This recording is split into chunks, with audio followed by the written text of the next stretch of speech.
uma oficina de dança.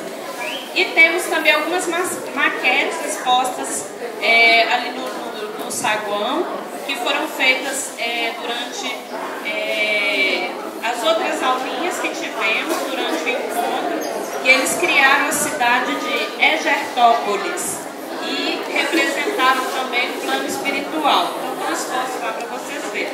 Essas são as pinturas. Uma salva de palmas para eles.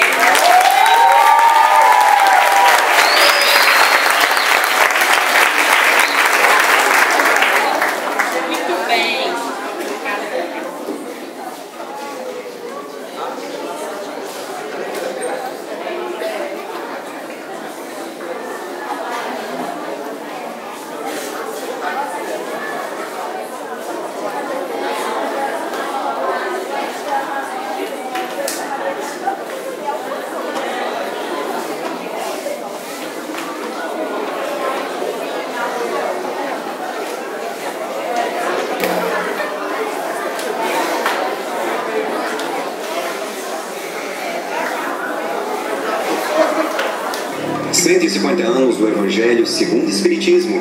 Leia, estude, reflita. Jesus mais próximo de você.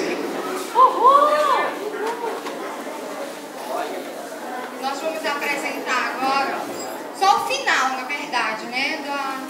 Uma ciranda de roda, porque foi exercitado várias expressões corporais com a Bia, com o Marcos, mas que não dá para fazer aqui agora, até porque realmente eu não aprendi, né?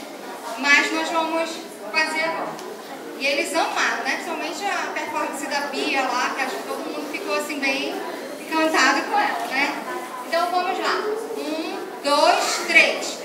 Cirandeiro, cirandeiro, ó, a pedra do seu anel brilha mais do que o sol. Cirandeiro, cirandeiro, ó, a pedra do seu anel brilha mais do que o sol. Cirandeiro, cirandeiro, ó, a pedra do seu anel brilha mais do que o sol.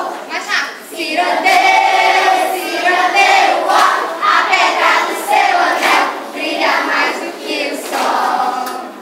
Cirandeiro, cirandeiro, ó, a pedra do seu anel brilha mais do que o sol.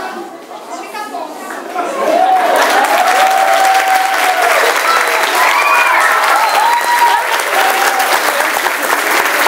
Tinha um finalzinho aí. Valeu, gente. Obrigada, obrigada a todas as tias que ficaram com os nossos pequenos para que a gente